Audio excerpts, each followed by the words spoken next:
Oh, yes, ladies and gentlemen, it is Wednesday, the hump day, here on Rocky Top.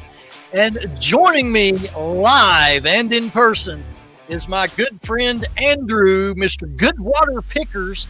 He's also a Tennessee guy. How fantastic is that? Welcome, Andrew, brother. How are you, sir? And I'm doing great. Thank you again for this opportunity. Well, I don't know what the opportunity is, but it's my pleasure having you. So welcome into our viewers. It is hump day. It is Rocky Top Live, and we have Andrew from the Goodwater Pickers, and he's over in the middle Tennessee part of the state. And it's always good to have a Tennessee guy in here. And hey, we're about all Tennessee Vols and Orange, right? Oh, yes, definitely. For football, at least. For little football, basketball. yeah. Little basketball. Yeah. We don't want to get into sports, dude. We're going to burn this whole hour on Tennessee sports if we start talking.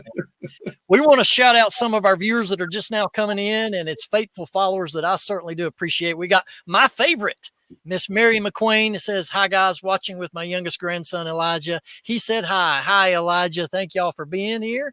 My super co-host from the Reseller Locker Room, Mr. Beard King Picker, Alex, has joined us. What up, man? Hope you're doing well. And it's Mr. Jimmy, Mr. Old School Flips. And he's got a podcast. If you not check it out, it's the Pocket Change Podcast, although they're not sure of the name of that. But Jimmy, I done the show with you last night, my friend. We had a great time. It was good having you on there as well, my friend. Then we have a paying member to the Reseller Locker Room podcast. It's got Chris Easy Pickens, former guest here on the Rocky Top Live, followed by Johnny and Frizzy of Frizzy's Finds over in the big state of NC. What up, guys? Johnny here. Good to have you, Johnny. Good to see you. Love the latest video, too, by the way, brother.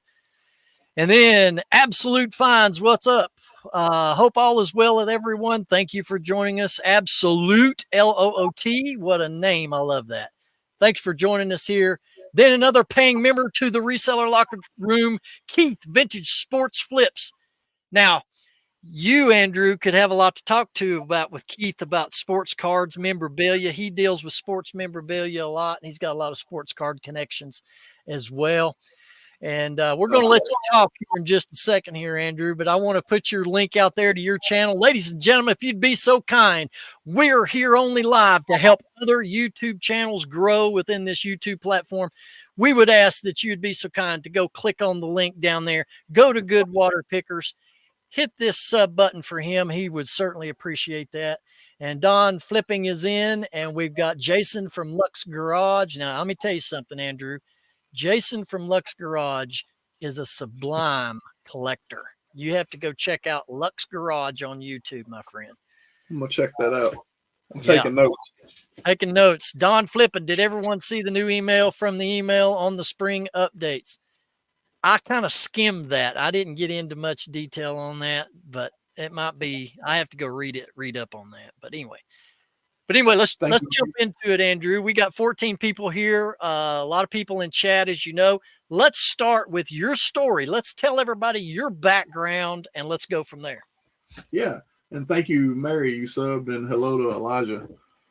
So my background, I guess I really, as a young kid, I got into sports cards through an uncle. I think I was probably 9 years old when I first, I really started falling in love with baseball and the whole junk wax era. And they lived out in California, and they would send me some packages of baseball cards. And back then, everyone loved Oakland A's with McGuire and Canseco. It was them, and then basically no one else. Especially, and in Tennessee, we never had a pro sports team back then, so we always were a bandwagon fan. So it was total California. Well, they lived near there, and they were sending me authentic Oakland A's stuff, and I just I think from there I got into just trading. We take them to school, and at an early age I really learned the value of things, whether it was through trade or through school. I learned to really know whether something was cool, what had value, what was different. And I think my mom, she was the whole Christmas tree business person, where, whether it's Amway or or Mary Kay, or just there's 100 of them now. But what I remember, my first time trying to sell, she got a booth at a flea market, like a little kind of indoor pop-up flea market where you could go and set up a table. And she was there trying to sell Mary Kay. Well, I had to be with her because there was no babysitter, and I was, I think I was probably 11, 12. I was getting close to teens. Well, she would go there on the weekends and different days. Well, I would just have a little side table, and I'd put out sports cards and just different things like that. And I would try to sell sports cards or comics, things that I had in my own Now, collection. And now, go how ahead. old were you? How old were you when you done this? Yeah, it was probably like 10 or 11. And then like it kind of continued through my teenage years. Um,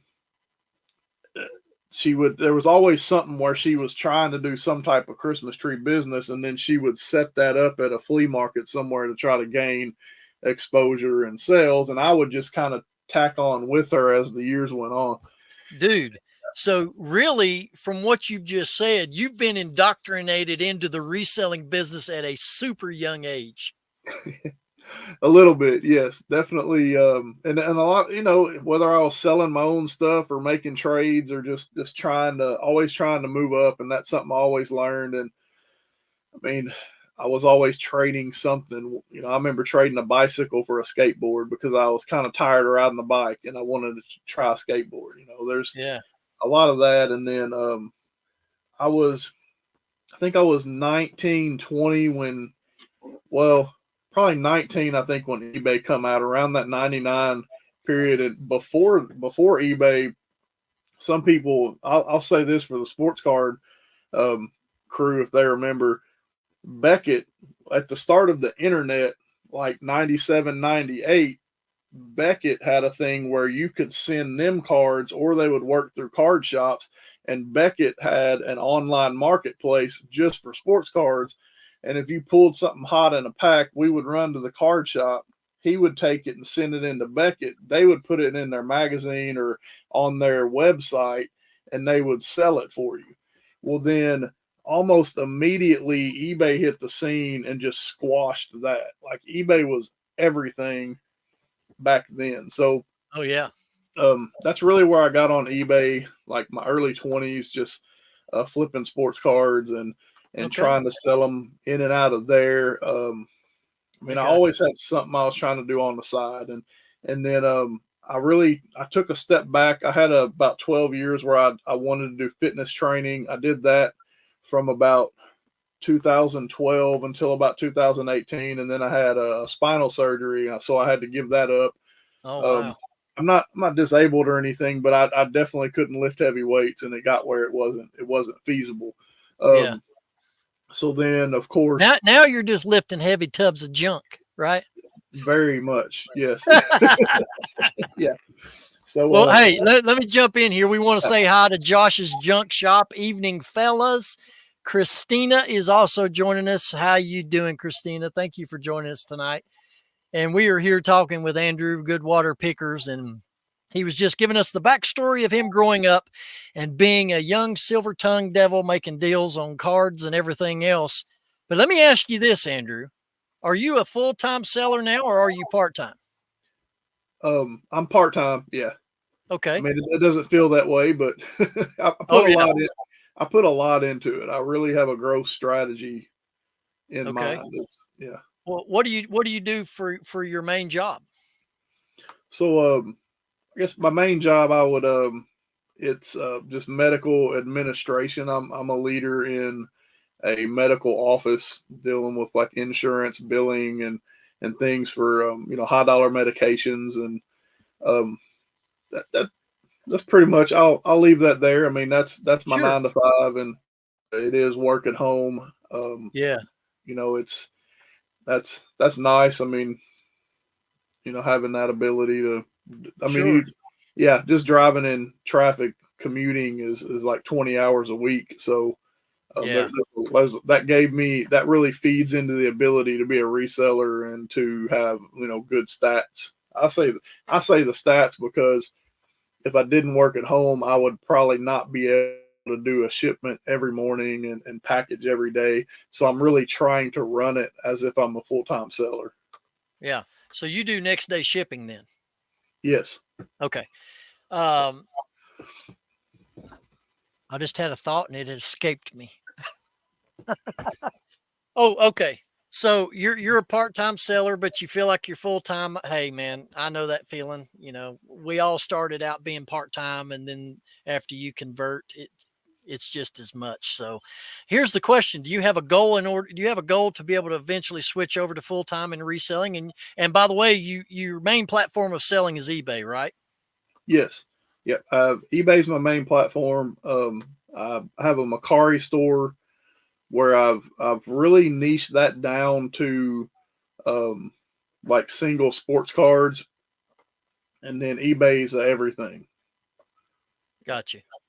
Now, what are some of your favorite things to sell? Okay. So obviously sports cards are in that mix. I have I mean the market is it's a little twisty. It's starting to kind of decline from where it had its high moment there. I think last year I really got into clothing, but I tried to niche into like jeans. I got pretty big into jerseys, trying to find that. Um, like video games. That I mean, I try to do things that I know quite a bit about. Like I played a lot of video games when I was younger. I've always had video games. With my kids growing up, so um, that's definitely something that's a lot of fun, especially when you find nice games that you can sell. Otherwise, they're good bread and butter items if you know how to sell them and can if you can stand the low price. You don't make a ton of profit on them, but they if you know how to flip them, they'll move your store. Yeah. Do you have a lot of good luck selling clothes? Do you like doing that? I've had pretty good luck with jeans. Everything else I've been trying to give it away. Like I find a bunch of cool. I'll go to the Goodwill and I could find 50 T-shirts. Well, I did that once, and I still have like half of them. So I try not to. I kind of hold back, and um, I think I'm learning is the way I would put it. Like I'm not good at finding like the single stitch and the vintage, but I understand quality. So now I've really tried to focus on quality if I do shirts. But like with jeans, if you have a good brand, I mean that can easily be a bread and butter item. Yeah. Now, I've not gotten into jeans that much, but I watch other channels, other resellers. They say the jeans, it's got the sparkle butt. It's got sparkles on the butt. I mean, obviously that's a brand. There's brands of jeans. I don't know the hip stuff because I'm older than the heels. I'm 51 years old. What am I going to know about a teenager's fashion? But anyway, the sparkle butt jeans. But what I wanted to share with you and the viewers, in case you didn't know, if you do sell clothing, whether it's t-shirts, jeans, or anything else to that nature, there's a new free app. Now, right now, it's only available on iPhone. It's called Smart Sizer, and you hold your camera over your garment, flat laid garment, take the picture, and it will impose the actual pit to pit length and sleeve length onto the photo, and it erases any background that your shirt is laying on. You want to talk about a quick, efficient way to list clothes and not having to take pictures of a measuring stick with it? This Smart Sizer app, if you have iPhone, is free. And let me tell you, I bought a shirt collection last week, and last Saturday, I spent 8.5 hours listing 133 of those shirts. And if I didn't have this app to do the measurements, I mean, it instantly puts the measurements on the picture. It would have took me That's twice great. as long. But I'm gonna Smart try. Sizer, yeah, I'll definitely try that. yep. Um, anyway, those viewing over here in chat, when we talk about those sparkle butt jeans, what are some of the brand names that actually that you find those designs? I've had them on the top of my head and I can't remember.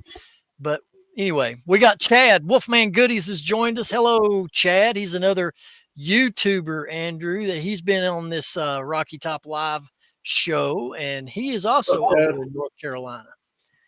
Oh yeah, Johnny from Frizzy Fine says it's affliction is one of the jean designers. that has all those sparkles on the butt.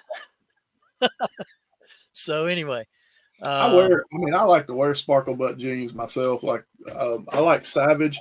You can get anything buckle. Um, like Savage is sold at the buckle store, and I'll buy like one pair a year and just wear them to death. But one thing I found that's kind of cool is Lucky Brand jeans. yeah. Men's or women's. When you unzip the zipper and you open it up, it says you're in luck or lucky you. That's what it says. Lucky you when you open the zipper. I always get a picture of that like second place, and they sell quick. And I don't know if it's because of the innuendo or because it's funny that you unzip the zipper and it says lucky you. But that's whoever's seeing that, you unzip the zipper and lucky you. It doesn't matter if it's men's jeans or women. If you're unzipping a zipper for somebody else, it's telling you lucky you. Well, So I always get that as one of the first shots in the image, and I always have good luck selling those jeans. well, let me tell you, I was fixing this. I'm going to say something that's probably going to be inappropriate, and I'll probably get flagged for it. But if I opened up a pair of jeans that says lucky me, it better be on a pretty woman standing in front of me. You know what I mean? That's all I'm going to say about that.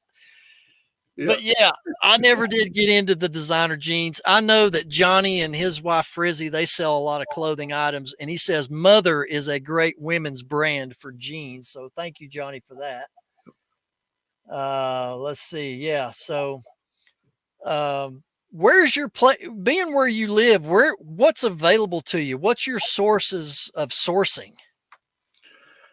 Well, um, obviously, I love yard sales, garage sales. We do have our in town. We have a Goodwill retail store. Um, I have a help center that's actually in my small town that I live in. I have a help center, and they have a lot of good stuff. They have two half price days. And then the bigger city that I'm in, my county has a help center, and they have two different half price days. So I always try to hit those. The bigger one, they're a little bit better at pricing stuff, which isn't as good for us. Um, but then if we really want to get into it, I can go to Nashville, and they have two Goodwill bins. And at risk of being shivved, I can go in there, and we've spent hours in there and walked out with two shopping carts over full for $80. I mean, it's just, I mean, that's Well, always fun.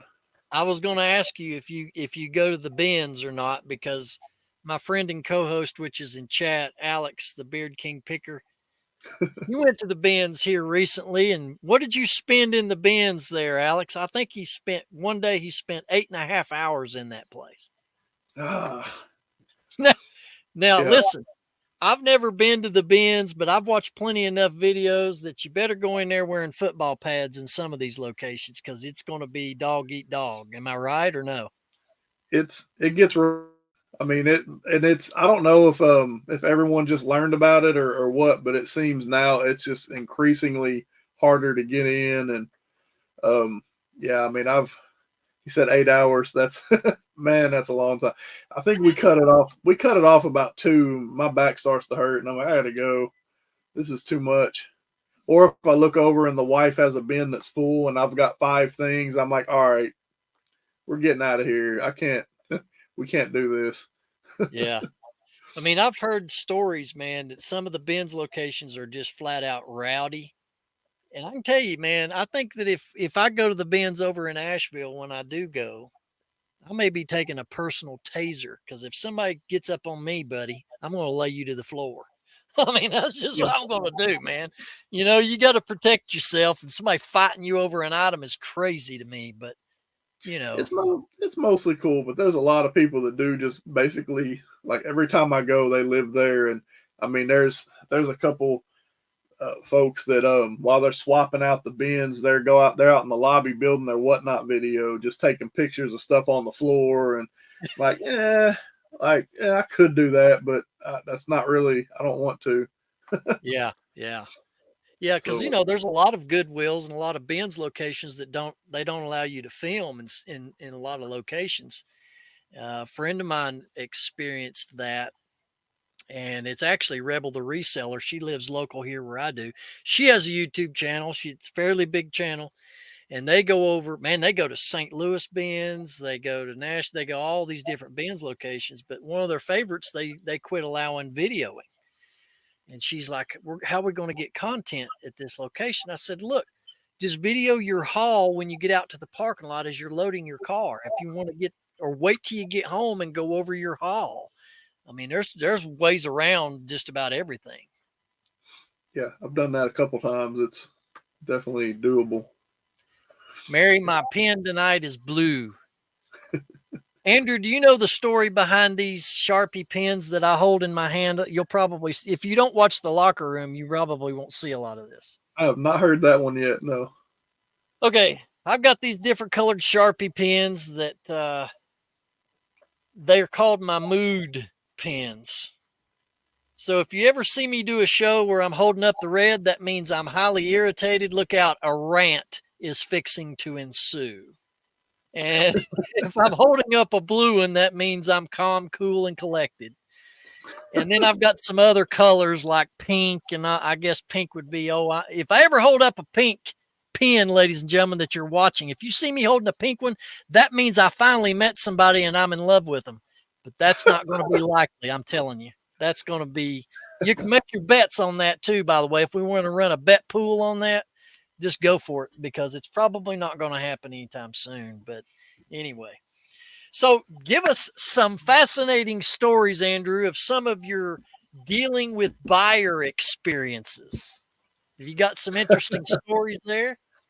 Oh man, I really try to stay laid back, but I had something that's been nagging me the last year. I've really tried to be more open about accepting offers. And before I was just like, no, my price stuff is fine. I'm not going to allow offers. I'm just going to shut it down. And then if I want to send them, I will. Well, I have a friend of mine that's the exact opposite. He opens up everything for offers, even if it's a 99-cent sports card. And I thought, okay, I'm going to try it. So I did that. Well, like I had one today where someone sends me an offer on a brand new pair of shoes, like $10.50.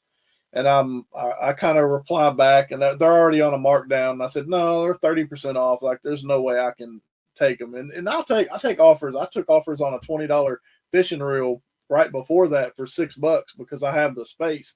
But on this, I didn't. And then I declined it and said, it's 30% off already. It's fair price. Well, then like 5 minutes later, they raised their offer 20 cents. And I'm sitting there and I'm like, don't block them. Don't block them. I'm just going to decline it. But yeah, my block list, and my wife does it too. Like she messaged me the other day, can you get on my eBay and block this person? They keep sending me, she sells like intimates and stuff. And we got a lot of brand new stuff that we got from a pallet person, and they'll just nag you. It's usually the same, and I keep thinking maybe it's like a YouTube troll. Maybe I have my first YouTube troll, but I don't know it. But yeah, in my mind, I'm like, I'm just gonna shut it down. I'm not gonna do offers. I hate this. But well, let me back you up just a second, dude. You got to expound on selling intimates. What exactly are you speaking of when you say intimates? yeah, so I'm gonna I hate to give away my sources, but at the Goodwill bins, there's there's always the one spot where you can find like 20 Victoria's Secret bras, and they weigh nothing. So you're paying like 80 cents, and they sell for $18 to $20 a piece. Sometimes it's come down a little. Now it's more like 15, but yeah, that's another market that I kind of tested, and then I was like, I'd rather you do these, because I was trying to find something she could be interested in. Well, she did that, and then we went to swimsuits because we found a lot of your discount stores, especially right now, a lot of discount stores have really nice swimsuits. Like even Goodwill has really, really nice swimsuits, and nice, like, good brands, not Sheen. But you can, I mean, she picks them up all day long, and they're usually really cheap, and they have a pretty good turnaround. So, so yeah, it's like he said it. The big bra haul. Yeah, man, I'm Yeah. telling you, man, you got to dig for them, and it's weird. But I'm now, I don't even care. Like I'll find one, and I'm sitting there looking for the tag. Like, what is it? But sometimes you find a hit. Like we found a bra that was it was French. It was from France, and they're known for like sexy lingerie and stuff. And we comped it out when we left. And the phone doesn't work good at that area of the bins. That's my hint. If you want to find them, it's where your phone stops working. That's where they're at. Well, we got home and comped it out, and it was like $120. Yeah, like I mean, some of the stuff, it's like everything else. You have your basic like American. Everyone wants Victoria's Secret, even though it's probably not made great. But then you'll find somewhere like we hit a haul 4 or 5 of these, and I didn't know the brand, but I understand quality and like whether it's the tag or the material. And I'm like, these are really nice quality. I can't even pronounce what it is, but it's at the bin, so it weighs nothing. So we just took them, and then when we finally got around to comping them out, it's like, holy crap! These things sell retail for like $200. We didn't get Wow. that much out. We didn't get that much out of them, and I think one Well, of them ended up being broke. But still, it was no risk, and it was cool to learn. let me tell you something. I could not get away with going into a public store, no matter where it is. Being single, having no girlfriend, going and buying a bunch of bras, everybody gonna be thinking, "Oh, Benny is a pervert." Now, there's no way I could get away with doing these bra buys. You can do it Unless at the bins. well, No, I probably. know. I mean, if it was privately shipped to my house, like if I went on a whatnot and he had a case of bras they're selling new with tags, yeah, I'd probably pull the trigger on that. But going out in public and then they'll come up to the counter and some woman look at me and I'm buying all these bras. There Yeah. ain't no way I could do that, man. I'd freak out. I'm looking at Beer King's comment, and when I first got the first place I got bras was actually out of a storage unit that I picked. Um, and I listed them, and my wife was like, "Oh my gosh, I would never buy a used bra. No one's gonna buy that. That's nasty." And I flipped one in about 5 minutes. Then, Dude, then she starts asking her friends, "Would you buy a used bra?" And they're like, "Yeah, I mean, if it was clean, them things are expensive. Of course, I'd buy a used bra. Otherwise they're $40." And then she starts thinking about it, and it's like, they are pretty daggum expensive if you want a nice one. So if we find something nice at the bins, and then I actually wasn't looking for them at the bins. We just ran into a spot, and there was a bunch of them in there, and I was like, it was after we had sold a few, so I grabbed them. And then we kept going to that same spot, and I'm like, "Oh, this is where they're always here," and no one wants them. People are they're shoving them aside, looking for something else. But wow. yeah, and I mean it kind of turned into her niche, but that's something she enjoyed to do. But yeah, her first comment was like, "That's disgusting," and then you start making money, and it's like, that's not nearly as disgusting as it was when before I had all this money. Oh yeah, yeah. So you mentioned just briefly you've bought storage units before. I have a couple videos out there where my last one, me and her flipped. It was the first day of our vacation, and we're like, man, they looked really small. The pictures were terrible, and it turned into like a whole day/week. Like it run our vacation because we thought we were just going to do something quick and fun, and she'd never done it before. But yeah, I have done a couple storage units. Wow. What is the most oddest thing you found in a storage unit? Um, I mean, I don't Probably you know. can't say it here, can you? No, I actually haven't found no. I haven't found. Well, no. Time out. No, I can. And now that I think about it, and this is probably bad because I think it's against the rules. But like the no one was looking. We did ask, like, did the buyer want anything that was personal? And they're like, no, they defaulted. And in one case, they thought maybe they passed away. But prison mail, jail mail. Really? Um, Oh, well, my wife just screamed about the rat. In the last video at the end, I didn't get it on film, but there was a rat that jumped out of the back of my truck and chased my wife up the gravel. And then we found its house when we were going through the stuff. But that wasn't super fun. It was just really funny, and I wish my GoPro didn't die. But Oh, dude. before that, me and my friend picked our first unit, and the person had spent some time in the county jail, and there were some love letters back and forth, and it, I can't really, yeah, I definitely can't say what they said, but it was just Sure. so, it was so comical. But that was hilarious. And we've had a couple units. I've only done maybe I think 4 or 5 units, but like man, I haven't. You can't lose. I mean, you got to pick your poison though. Like now we've learned if it's hot outside, don't even go on the website. Once you go on the website, you're done. You're like, oh my gosh, I gotta buy something. Yeah. I got you. Carol C. Okay, just got here, and the first thing I hear is about bras. What? Well, Carol, we're here with Andrew Goodwater Pickers, and I threw the link in chat. If you go over and give him a sub to his channel, we were talking about how his wife goes and picks bras, and it turns out to be a very profitable thing if you want to pick those items up. And oh yeah, here we go. Andrew, I'm going to introduce you to Anytime Picker. This is the reselling community comedian, Roman. And he says, I know one thing, Ben has a Russian Tennessee accent. Hello, everybody. Hey, Roman, good to have you again.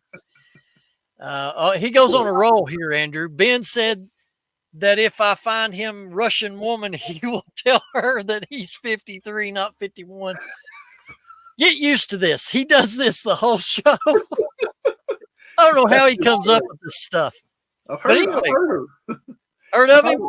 Well, I've heard that Russian women will iron your underwear Well, if you I get don't like know the about mail that. order bride. Yeah. Yeah. Rocky Mountain Picker, I've talked with him briefly on Instagram. How do you deal with the stuff in a storage unit not worth putting on eBay? How do you answer that one, Andrew? Donate it to the Goodwill, and then I go in and watch people buy it and laugh. You just laugh. Yeah, just Okay. laugh. All right. Yeah, if you've got questions, guys, just put them down here in the chat. We'll get to them. Let's see what we had. Oh, Roman says he picks up bras all the time. Yeah. See, I could spend all night just showing his. I usually ask women at thrift store if the bras I find are good or bad. Oh my goodness. Carol says Ben's getting a mail order bride. Roman said so. Well, if he wants to fund it, we'll give it a shot. But anyway, so you've done a little bit of everything. So you've done bins, you've done Goodwills, yard sales, garage sales. Do you get to hit a lot of estate sales where you live? I do. Yep, that's my that like right now. That's my biggest go to in the winter. I haven't really. I have a one group I'm pretty good with, and I'm pretty sure I can film, and I've talked to them about it. I'm just weird about because a lot of times, like now, the big thing is the moving sales where um, they just run an estate sale, but the people are sitting up in the living room on the couch, and I'm just like, eh. But yeah, I love estate sales. That's part of my goal for this year of paying a little bit more for the stuff that I source and finding some better things. And my biggest tip there is just make that connection. Find get on email list so that you're going to the same people's sales. And then if they see you more, the more that they see you, they get to know you on a first because they're just regular resellers like us. They're just buying a lot bigger stuff. They're probably taking a lot more risk. But we're starting to learn some tips from them. And then once they know you on a first name basis, you tend to get a little bit better. You get some throw in items, so to speak, you know. Oh yeah. Yeah. They know you're going to spend money. Absolutely. And they're giving us updates. Like we're went to one over the weekend and they said, "Look, I'm trying to get this giant warehouse like North Georgia. That's coming up. We don't know when, maybe a month or so, but they just said it's massive." And so yeah, we're like save up, you know, have to plan a trip. So it's good to know that in advance. Oh yeah. Mary says, not a question, but wanted to thank you both for saying hi to Elijah. That was super nice. He was intrigued that people on the computer were talking to him. You are very welcome. Very welcome. Absolutely. Um, let's go back to the block lists if we can for a minute. Would you say your block list is fairly large? Not really. I think I'm up to about 25, but I got part that of beat. that, yeah. Oh no, yeah, it's definitely growing. There was a thing, and I don't know if I guess it was like low dollar items, especially sport. I had a lot of 99-cent sports cards with free shipping, and I had a thing last year where people were, um, they were coming in and buying these sports cards and shipping them to fake or non-existent addresses. And the reason I didn't know, one day I just started selling all these cards, like, and it was sports cards from a set that I should have took down like a year ago and just forgot about. And I'm like, oh God, why is that selling? Do I even have these anymore? And they were just, I sold like 50 cards one night, and they were all going to different addresses. So that made no sense. If they all went to the same place, okay, then maybe I had a collector. But then they all came back. Like they all got returned in the mail. So my natural thing on something like that, it's standard envelope. So sometimes you get them back and no one knows yet because the tracking isn't updated and all that garbage. Yeah. So I would go in and just let the buyer know, hey, here's a picture. Send them a snapshot. This got returned. I'm gonna put it back in the mail to you. I was going to the buyer and they're bank, like I get the red bar, like you're no longer on eBay. And it happened like 15 cards from that same day where they all shipped. So then it's got me now when someone buys a card from that listing that shouldn't even be there, I'm looking up on Google Maps and I'm finding this address in like the center of a road. Like, it's not a house. And then a couple people, they sent it to real people, but those people didn't buy it, but they knew how to do eBay. So they would message me on eBay and say, hey, you sent this to me. I didn't buy it. What's going on? Did you scam me? You're just pulling your hair out. But um, that's how my block list got so big, because the what eBay basically said was, of course, well, we can't really do anything about it. Just keep blocking the people. Just block them. Like, thanks, Wow. eBay. Like, someone's running some sort of scam through your business, and I'm telling you, and your advice is, just block them. Oh yeah, dude. Let me tell you. You know what? If we're not careful, I'm going to go on a rant session when we talk about difficult buyers. So I'm going to warn you ahead of time. Uh, Here's one of the biggest aggravating things is having to provide good customer service, but that's a key thing that we have to do as sellers. But sometimes it really tests your patience with some buyers. I've had them where they'll message me a ton of questions, and it'll be like, I might not even be at home. I might be doing something else, and they'll say, "Can you give me the size of this, or can you take the picture of the side of it?" And I'm not able to do it for ever so many hours. And then within an hour, they message, "Are you ever going to do this so that I can? Are you going to do what I'm asking? Because I'm interested in the item." They don't understand sometimes that we have other things going on, that we're not sitting on our phone waiting to answer every question. But anyway, long Yeah, story of that is you go through the motions of answering all the questions, providing additional photos, and then they still don't end up buying it. right. Yeah, That is like, why did you waste your time? You know what I mean? yeah, But anyway, my block list is a mile long. I don't care to tell you. It is, because I get a lot of foolish stuff. And it is what it is. But let me get to this. Carol C. It would be interesting for Ben to tell us the split of men and women subscribers to his channel. Well, I can tell you this. I have more men subscribing to the channel than I do women, Carol. So, ladies, if you want to contact the other ladies and crank that up, we can get into a competition between men and women subscribers. That would be a good thing, and I'll help that along. Sure would. All right. Anytime Roman says good water picker, make sure don't take locker room name on YouTube. It belongs to Ben. You see what I mean? It's just stuff like that. yeah. Thanks for the sub, Roman. Yeah. Roman, when That's Roman great. comments on our videos, dude, It doesn't matter if it's my channel or on the locker room channel. He leaves a book. I mean, his comment is like that long.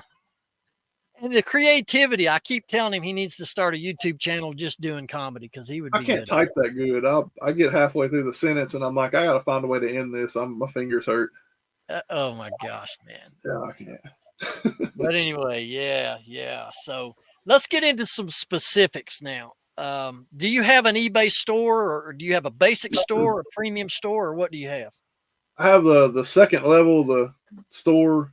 So I did upgrade that. I went ahead and I do like the annual fee to save a little bit of money. Um, I recommend that. I mean, if once you've done it for a couple of years, just go all in and save any money you can around the corner, because if not, they'll get it from you. So, I got you. New Wave Hobbies just showed up. That's New Wave. Yep. Is that you, Kenny?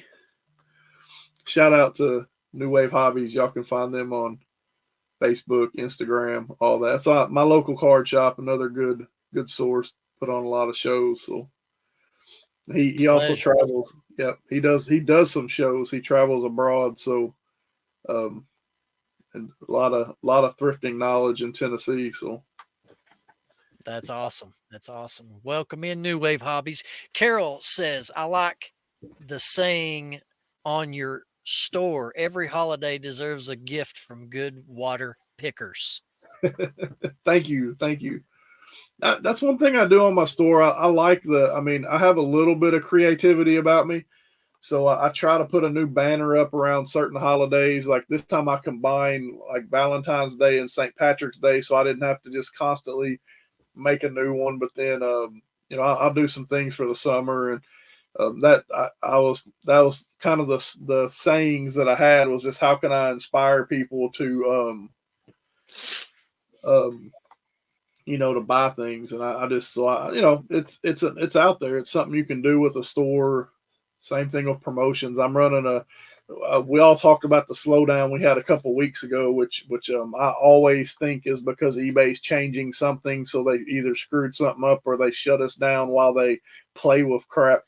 So, I jacked up the price. Well, it depends. Like some things I'll go through and have a category like hats. There's some hats I really don't want to let go for a certain price. They can sit there forever because I know they're worth a lot. But I kind of ran them up. Everything else that I have some space on, I ran like this weekend was a 30% or 20% off sale on hats. Sold 5 or 6 hats over the weekend. Same thing with shoes. I got shoes piling up, and I had to decide, like, do I really want to keep these or do I want to just return that income? So I ran like 30% off on shoes through the end of March. And if there's anything I don't have that much space in, I just run that price up a little bit because it's, hey, I got to get something out of some of them. But that's what the store gives you that ability to do. But I've heard several other sellers saying that if you run these sales and these promotions, that it'll draw traffic to your store. Well, that's very true. A lot of times, like with shoes, I've sold about 3 pair of shoes, but during that time frame, I swear I sold everything else in my store that I wanted to get rid of. Oh, and yeah. they're not even on sale. So it's like having that sale out there brings in that traffic. And then it's like I think you said before, it stirs up that algorithm so that you start getting more traffic. And I feel like I sell everything except what's on sale sometimes. Yeah, I can say the same. And that was actually going to be one of the questions I was going to ask you, if you run any markdown sales. And then another question is, do you participate in the function of ending and selling similar? I do. And my strategy for that is I do look at, like, every morning, as soon as I wake up in the morning, that's one of my store tasks. After I pack everything up, I go to the ending today. I pull up everything ending today. And as long as it's not a listing I really don't want to mess with, if it has 0 views, I'll check mark anything with 0 views and I'll end those. Okay. So that's kind of how I do it. And if it has like maybe 1 view and it's something I know I can see it's been in the store for a long time, I may end a few extra. Um, something else that I found that was I worry about the end and sell similar with promoted listings, and I know that's probably one of your questions because I seen you had asked someone else. Um, what I found over the last year or so, just looking at the patterns, is when I end something and sell similar, and I leave the promoted listing on it. When I did that sell similar, I would get 0 views, and these were for items because I did have it where anything ending today, I would just cut it off and do a sell similar in bulk. But then I found if it had 9 or 10 views, and then after I did the sell similar, it wouldn't get views for like a month. And I thought, well, if I'm promoting this at any percentage, it should have a view. Like, it's not items that are terrible. Right. So what I've started doing is I'll shut the promotion down when I do the sell similar. And if you do the bulk sell similar, you can't do that. It doesn't let you. So Mm-mm. I'll go in and I'll cut off all the promotions to 0. Then I'll end it and do a sell similar with no promotion. Because my thought was it's promoting it on other sites like Google and stuff. And I feel like that item number is probably could be getting mixed up with the promotion that's out on the web. That I can't prove it, but I just, you see the patterns and you see things that happen, and then I do things different because sometimes all you can do is play around with it because nothing's selling. And in my playing around with it, I found if I sell similar with no promotion, I was getting more views. Then I'll go back and open a promotion a few days down the line. Yes. And The procedure you just went through is exactly what I do. So we're the same in those procedures. And I found the same to be true. What you said is that you end your promoted items, then you end and sell similar in your bulk editor. Then you go back and restart a new promote each item at 2% or 3, or what percentage do you mainly promote at? I'm between like 4 and 5. Things like kitchen items and stuff that people are going to look for. If I feel like someone's looking for it specifically, I'll promote it a little bit less. Yeah. If it's something like sports cards, TCG, jeans, where there's a million people selling them, I'll try to go up to about 5. I Yeah. don't like to go over 5. And Yeah. sometimes I'll go back and I'll search my item. And if I find that I'm at the top, I'll just start bumping that promotion down. Let me get down to about 4th, because when I'm on my phone buying stuff, I hardly ever even look at the one on top. Yeah.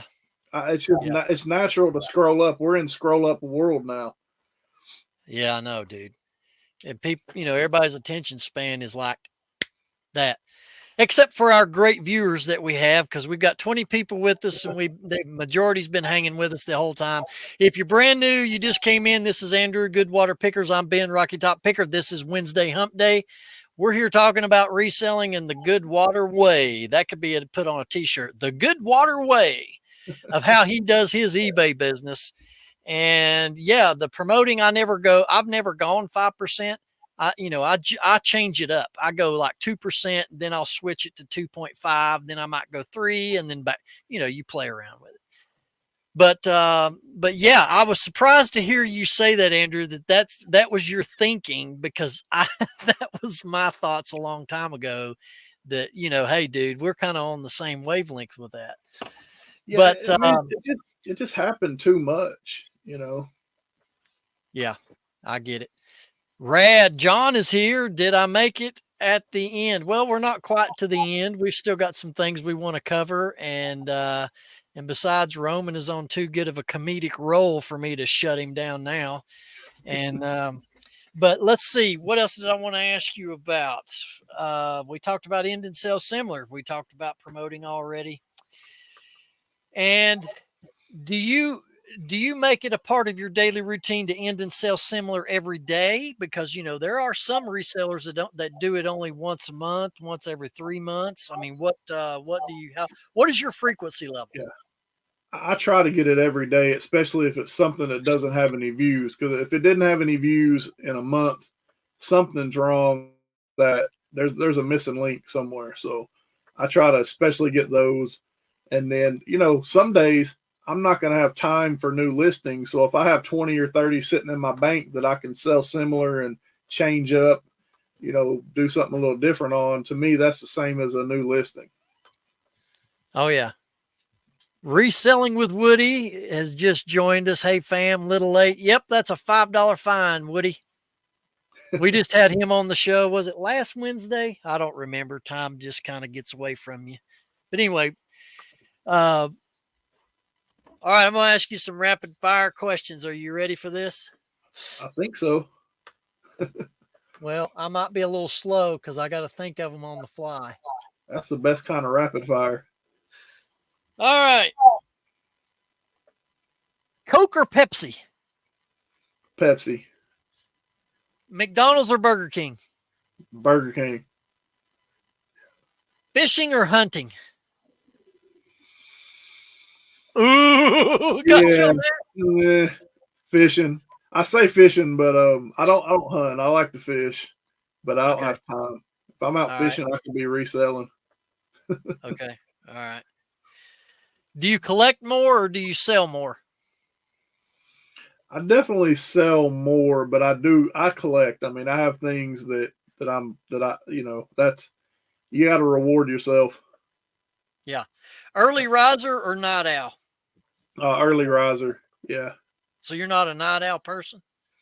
I mean, to be fair, I'm probably both, but I can't sleep in. It's almost impossible. Yeah. Yeah, it's it's natural. But I can stay up. I don't have to sleep if I'm yeah. Okay. What's your favorite meal for supper time? And for those of you that are not familiar with the term supper, it's dinner if we got to be proper. What's your favorite meal for supper? Yeah, mom's spaghetti. For real, dude? You ain't a meat and taters, man? Yeah. No, mom spaghetti. Yeah, that's wow.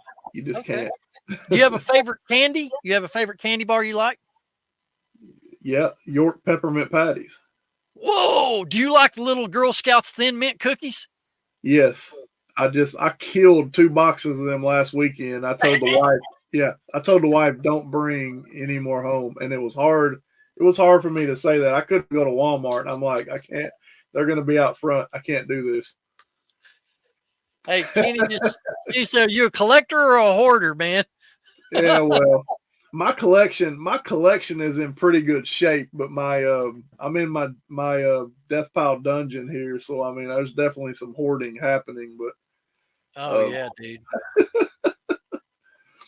All right, I want to ask everybody in the chat, what is y'all's favorite Girl Scout cookie? That was done on another video, I believe, another live show. I can't that I watched on YouTube. Name your favorite Girl Scout cookie flavor. So that gives you guys a project. We'd like to get the feedback on that. So I've never done this before, Andrew. In this live setting, I've never done this. So you're the first. I'm going to give you the opportunity to ask me any questions. okay. Not to put you on the spot. I know, right? Yeah. What is your favorite thing to sell?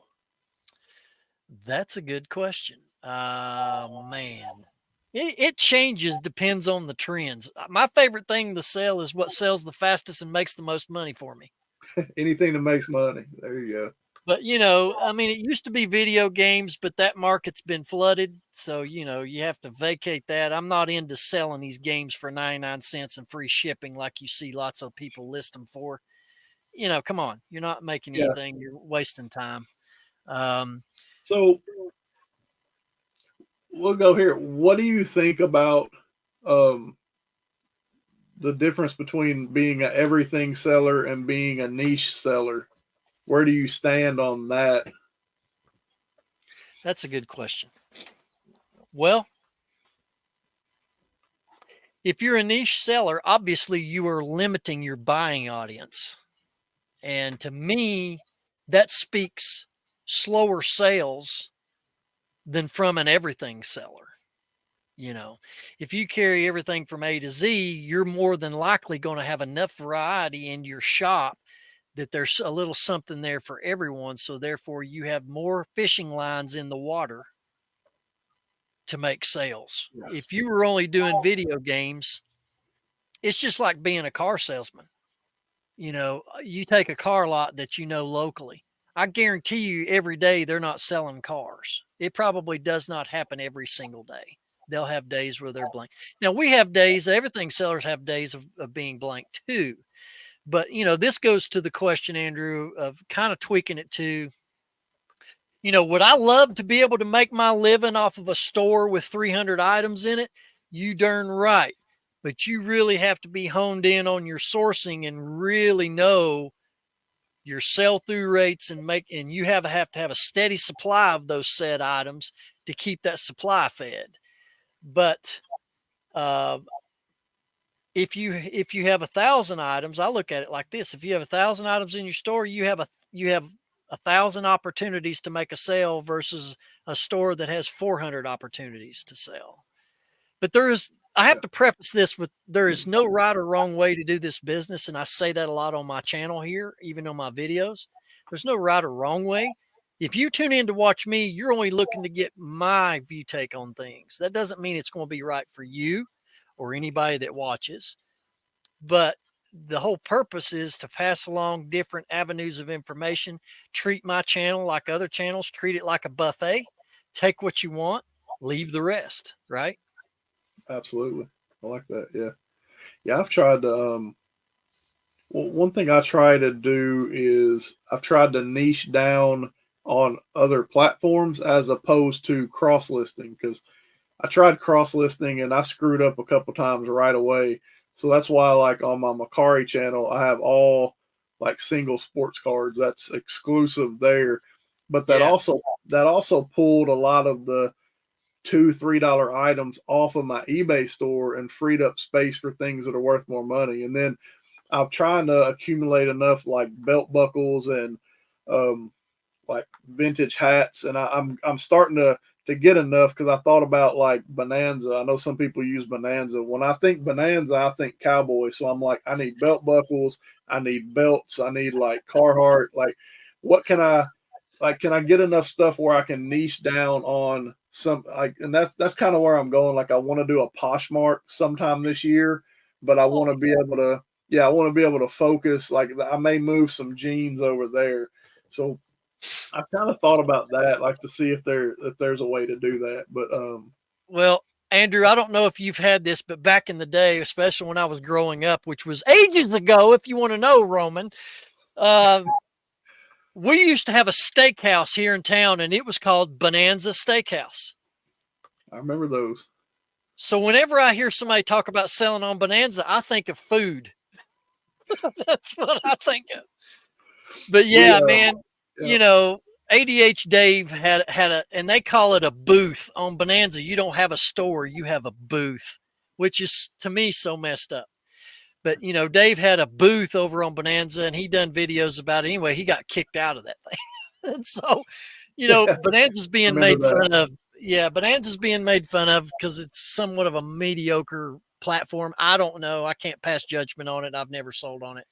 But Rad Relic says we are everything sellers, and we do between 8 and 10K a month with around 2,800 items listed. I would be broke. I would be broke if I tried to do eBay as a specialist. Yes, so there's some insight. Your friend Kenny here is Kenny. Is that his name? Kenny. Kenny. Yep. Used to do video games only, but when I was going to yard sales and thrift stores and not finding any, so I was passing up all that other money. So I started research those items. That's right. Yeah. You know, true. I got to say this true. Also, Andrew, being an everything seller is going to require you to have a lot more storage space. So if you're one of these people that don't have a lot of space in your home or shop or wherever you do your reselling, that has a lot to dictate if you're going to niche down or if you're going to be an everything seller as well. It definitely does. And that's I need to I'll probably get it into a future video soon, but during the 2020 era, when we were all some of us were getting some free money, I actually, and this is before there was a period there where I wasn't reselling, and I decided to ramp back up in that era too. Um, I decided to build a giant barn, a 24 by 40 foot, basically garage right outside, and then I started reselling, and now I can't finish it because I'm spending Oh, all my money. I'm spending all my money at thrift stores, but that's my goal this year is really, and I'm actually like this week I'm putting on the fourth wall, and I actually framed up the garage door today like a 10 by 10. We originally started it because we just wanted a camper so we could go out to the mountains and park it in your front yard and go thrifting and go to all the stuff in Gatlinburg more often. And yeah. we still do want a camper, but now we want one that has space to buy junk. And so I'm actually framing up that fourth and final wall, and then I'll have to kind of decide on the concrete. I could probably do a channel about DIY, but I don't. But that's I hope that I can get all my stuff out of this room. I want to start buying pallets. Like there's a couple good resources closer to you, but probably closer to me than you. But out in West Tennessee or East Tennessee, there's some areas where you can buy pallets. I have a business. I'm on B stock, so I can buy like Target pallets and Best Buy, and they're really expensive, and you have to have shipping. So I've been figuring out the logistics, but more importantly, I have nowhere. They're not going to fit in this room because they'd have to be right here on top of me. So I'm really that's my main goal this year is to finish that garage so that I have a huge amount of space to just move, do better content, better storage, better organization. I mean, I don't want to rent a storage unit though because I'm already in this. Like we almost did a shipping container last year, Oh, thinking yeah. thinking it will hold me over until I finish this. But then when I got into the prices, I'm like, man, I buy a shipping container for 6 months for the same price. I put up all the walls on this barn. So, you know, you got to run it like a business, but thinking forward, that's a space is a big deal. Oh, yeah. Absolutely. And we've got a lot of comments about how there's bonanzas, and man, my bonanza here closed when I was like 10 years old, and I didn't think that they were still in existence. But yeah, Woody asks, have your sales slowed recently?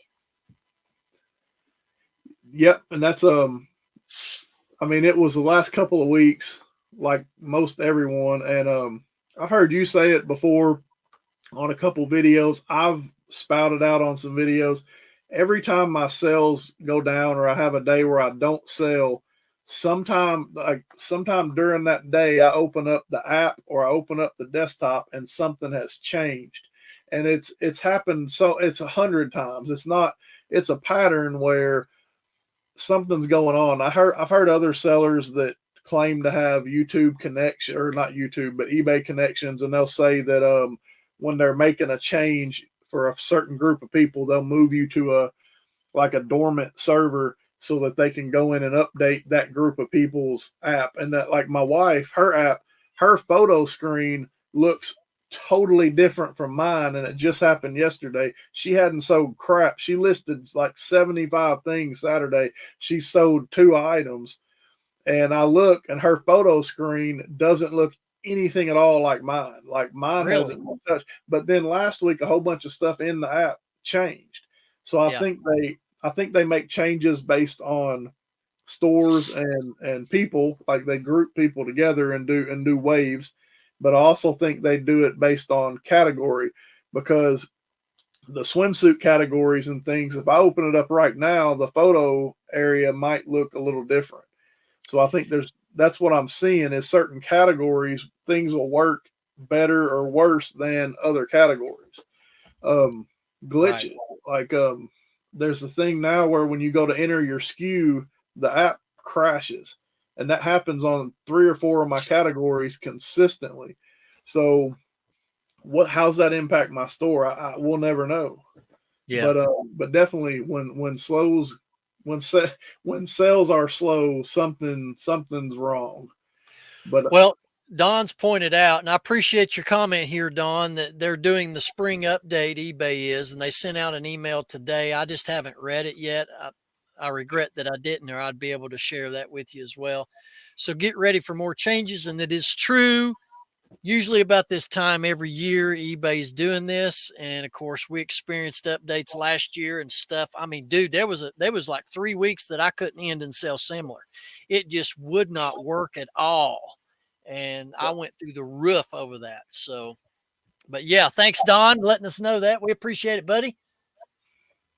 And another underlying factor here too is what Woody says, that we can scrutinize what's going on all day long, but it comes down to the economy. Well, that might be true, and that might be why in the last several weeks or so, I'm selling just the smaller bread and butter items. How about you? Yeah, definitely selling a lot more of the smaller items. I have a lot of smaller items, but yeah, I mean, essentials. That's one thing I've tried to look for is like what are essentials. I watched a video where someone got into like hairstyling products. Well, go to your local Goodwill, go back to electronics where they stack up the curling irons. There may not be anyone interested in that. And sometimes they're dirty, but my wife used to be a hairstylist, so she helped me kind of how to clean these up. How do I get the dried up mousse off of them, where someone used it, and it's actually not that hard. But I rack up. I sold one today for I took an offer for $25. I had it listed for 30. I knew I wasn't going to get that, but the high end, and then I went to a local help center and I got 5 of the same curling iron, and they sell for about $10 a piece, but they were in great condition. So it's, half off day, I paid 80 cents a piece for them. Shoot, So, man, you can't beat that, brother. Yeah. Chad down here says Ben's niche is the hair and mustache hair care. That's why his hair is so awesome. Well, thank you very much, Chad. I appreciate that, buddy.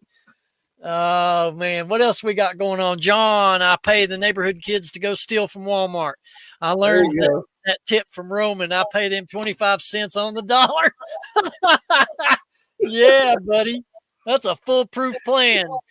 Woody says people don't have a lot of disposable income. Smalls will still sell or larger items will sit. Although I did sell a Brother electronic typewriter first thing this morning when I got up, bought it for $12.99 at Goodwill, sold for $148 plus shipping. But that's awesome. Big sales like that has been few and far between over the last few weeks. Yep. So, it just depends on the right person has to find your item at the right time to pull the trigger, because people are constantly on and off the platform looking for different things. It's a crapshoot if they land on you.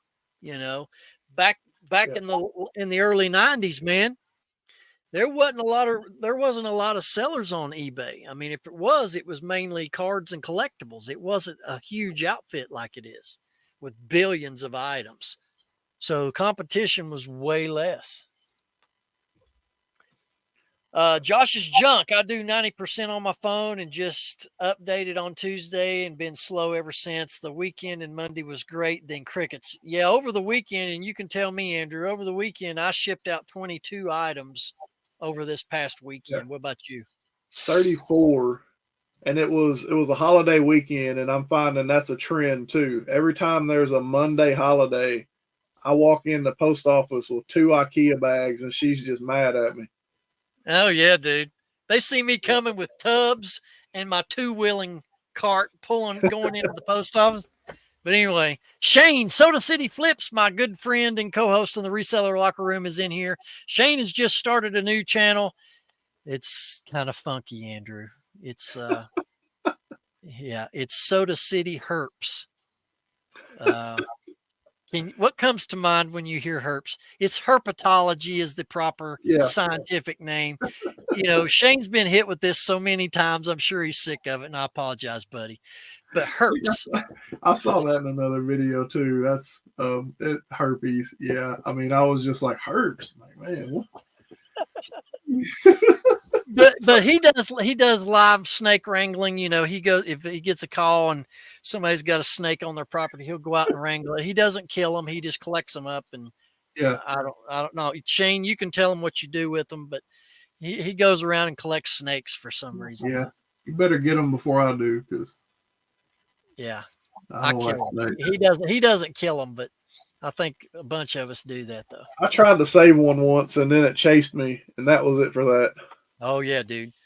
It's just like get me near to a shovel and its head's coming off. But yeah, Shane wrangles snakes on his other channel too. Yeah, that's true. Yeah. Hey, ABC Matt. Now, this is a fine gentleman on YouTube that I've not seen in chat for a while. How you doing, Matt? Good to see you. And he's got a channel. Go check him out. Also, guys, if you haven't already, I'd appreciate it. I know Andrew would appreciate this. Go over to his channel, Good Water Pickers. Give him a sub. And as a matter of fact, give us a thumbs up like to this video if you've enjoyed tonight's content on this hump day. Matt has been grinding. Yes, sir. That's what we do. Yep. Woody says we have better things to do than to wrangle snakes. Yeah. Well, Shane's got all this time on his hands. Actually, he's a part-time seller. He's got a full-time job, and now 2 YouTube channels and a podcast, and his live on Monday nights on Soda City Flips is social. Soda City Social on Monday nights. Is it Monday? Yeah, it's Monday. He goes live on his channel. Go check him out. That's hard work. Yeah. YouTube is a commitment, like eBay and reselling. To me, they're exactly the same. You have to be consistent and persistent in both to achieve any success and traction. So, well, Andrew, I need you, if you're able to go over to your website on YouTube. Let's see how many sub gains we got for you. He was close to 300 here, guys. I would love, there's 26 of you. Some of you have already subbed tonight. We appreciate you, but if you can get him closer to 300, we would appreciate that. ABC Matt, yes, YouTube is an emotional roller coaster. The talks of all the algorithms and all the other BS that goes with it. But, consistency wins the race. Yep. You know what you're up to? Yeah, I'm trying to get it to pull up. I think it's a. All right. Yep. I'm up to 81 so far. So 6 right off the bat. That's. Oh, I'll get the link dropped for you there, John. Hold on. It's awesome. I got to say something about Roman again. Roman quit typing long enough to listen to me. So many times. By the way, ABC Matt sub to you there, Andrew. Thank you. Thank you. So many times Roman enjoys coming into the lives and leaving some lively comments and participation in chat, and he leaves comments to our videos.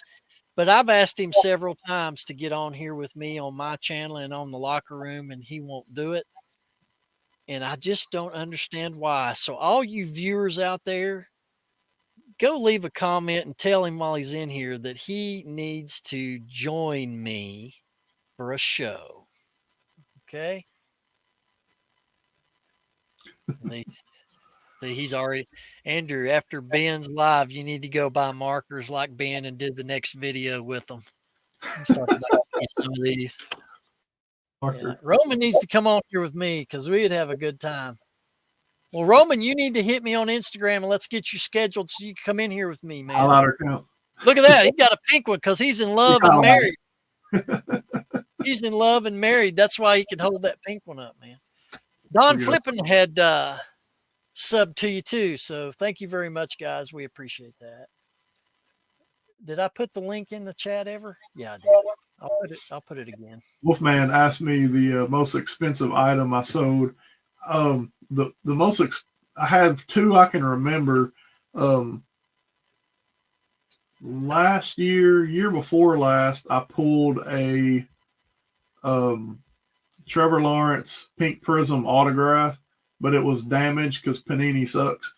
And I sold it. I could only get like 350, but I really had high hopes that I was going to like pay my house off. But last year I bought a box of Topps Gallery, which that was their 2022 was their last season, at least for now. I think they're probably going to bring it back in basketball because that's where they started, and they have the new basketball contract coming up. But I bought a $17 discount box at local Walmart and pulled Shohei Ohtani autograph, and I sold it in about 6 hours for like $495. That's the highest one I've had recently. I do have like a vintage Zippo on my page right now, and I keep getting like $400 offers from someone that lives in China, but they're shipping to like some state in the Northeast. So I've been declining it because I don't want to deal with that if it goes bad. But I'll probably eventually take it if because I'm not that deep. The person I got it from didn't know it was worth that much. We were all shocked. But Wow. yeah, I think like 500, and then I have a couple of like autographed baseball bats that I think I sold $1,000 autographed bat like 3 or 4 years ago. Kind of when the meme market was up. But Oh yeah. Yeah. Well, Roman just texted me on Instagram, ladies and gentlemen. He says, I want to come on and be the live, and I'll bring my own markers. So make sure you tune in, and I'll let you guys know. We'll get it pre-scheduled, so you'll see it roll on the menu on YouTube when Roman will be in here, and it's going to be me and him one-on-one. All right. Let's see here.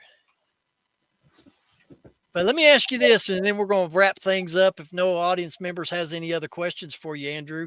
You know, we talked about this briefly before we went live. Do you have plans on coming to the Highway 127 sale this year? Yes, that is definitely our plan. And we went. I told you before, we went one day last year and was kind of overwhelmed. I got 2 miles one way and 2 miles the other way in Crossville, and it took the whole Saturday. But yeah, I've already got that day off from work, and we're looking at accommodations. So, but I think to your point, you know, I might extend that and just take the whole week and start on Monday. And yeah, that's when you do that, like I did last year, getting in town on Monday, you beat a lot of the crowds. You know, because a lot of resellers that are part-time, they have to wait till the weekend to come because they have day jobs. Well, when the weekend gets here, that place gets gridlocked. So to be able to get into town at the first of the week, man, for me, it was the ideal situation because I was able to load up before the event actually started. So, yeah. The thrift vacation is the answer. We love that. I mean, that's why we go to the mountains, because there's 2 or 3, like Gatlinburg is just 100% thrift. They're everywhere. And then there's a ton of fun stuff to do. So you find like a cheap hotel, and you wake up at 7 in the morning, go thrifting, yard selling, and then at night you have an event or something, a nice dinner. And then you claim it on your taxes if you remember and write it down. yep. But that's kind of what the 127 definitely will be this year. Is it'll be a big vacation, and then hopefully I can get a ticket and link up with you guys. That'd be great. Yep, absolutely. Let me answer this from Carol. Carol C. Ben, when you take your cargo trailer, where do you keep it? Last year, I pulled it down and left it in the driveway at our Airbnb house. And then we would go hit the trail, fill up, come back, unload into the trailer, go back out on the trail again. We did this throughout all day long, all week long, until the trailer was full. So, if you go down to this sale, if you don't walk away with a ton of stuff, it's your fault because there's so much there. Let's see. Woody says, I believe we're coming to the 127. Yep. He's from Oklahoma. Matt says, will a member be able to drive your Mustang, Ben? Well, I don't have a Mustang. I have a Challenger, but I won't be driving my Challenger. I'll have my Nissan Titan that I'll be in at the 127. But for you viewers, I want to go ahead and give you guys heads up. Some of you might already know. This Friday night, tune in to the Two Old Guys Reselling podcast channel. We are going live with them 8 Central Time, 9 o'clock Eastern this Friday night. We're doing a crossover promotion event promoting the Highway 127 sale this August. We're going to announce ticket information, where you go to purchase tickets. We got a bunch of other announcements we're going to be talking about for this event, for the meetup, what's going to be happening after the meetup, what's going to be happening before the meetup, and all kinds of other activities that we're going to have planned for you guys. So you want to tune into the Two Old Guys Reselling Podcast this Friday night, 8 Central, 9 Eastern, and me and the Locker Room Dudes will be there with Caleb and Josh, and it's going to be an awesome event. Last year was great, being the first year that they put that on. We had like 50 some resellers there. A lot of YouTuber resellers were there. There's going to be preliminary, what I'm hearing, there's going to be already a lot more in attendance to this meetup than what we had there last year. But you'll hear more about all that this Friday night. And yep, I'm going to be making waffles, and you're going to be eating some cooked up barbecued snake meat from Shane. Or he'll peel a snake and you can make some boots out of it. No, you'll never see him doing that. Yeah. So, yeah, there is going to be an after party at the Locker Room Airbnb house after the meetup. But tune in Friday night show for more information on that. Andrew, do you have anything you would like to share with our chat and our viewing audience? Yeah, I mean, just thank you for for tuning in here, and for those of you that subscribed, and hopefully this video will be linked on both our pages afterwards. So any of you who subscribe later, thank you for that, to both our channels, and go out and subscribe to New Wave Hobbies. I gotta get that plug in there for Kenny. He's we both talked about it a few weeks ago. We're both trying to make an impact on social media and kind of build that social space out a little bit. And he's got that that brick and mortar store, but just does a lot of great things in the community. So I'll plug that for him. But thanks to everybody for for tuning in here, and really appreciate it. Yeah, everybody give the thumbs up to this video if you enjoyed listening to Andrew tonight, and go sub to his channel if you haven't already. And go check out his channel. And Shane says he will not be skinning or cooking any snakes at the 127. So there you hear it, folks. Wow, Josh, was your ears burning, son? Because we were just talking about you and Caleb and the big 127 live event we're going to be doing with you guys this Friday night. So that is Bama Jaybird Resale. And if I'm not mistaken, Andrew, was the first YouTuber reseller that I had on my Spotlight show, if I remember correctly. And he is now a part of a great, great podcast over on the Two Old Guys. So be sure to go check those guys out as well. Josh is traveling to Omaha, which is the Plains to Profit reseller meetup event, which is this weekend. Safe travels on that, Josh. I know you're going to be hitting a lot of snow going to Omaha in February. So, yeah. Okay, where's your final sub count at, Andrew? Where are we at on that? Let me look here. 286. So. Oh, dude, 286. We got to roll to 300, man. Come on, guys. If you've not hit a sub for Andrew to hit him to 300. And I know he would appreciate it. I would too. And so anyway, Andrew, if you're done, I'm done, brother. Yeah, I'm definitely done. Appreciate it. Hope I didn't wear you out too bad. No, not at all. Ladies and gentlemen, this is Ben Rocky Top Picker. This is Andrew Goodwater Pickers, Tennessee boys up in the house. Thank you so much for joining us here on Hump Day Wednesday. We cannot wait to see you right back here Wednesday nights, 7 p.m. Eastern. And don't forget, we'll see you Friday night over on the Two Old Guys Reselling Podcast. On behalf of Andrew and myself, good night. God bless.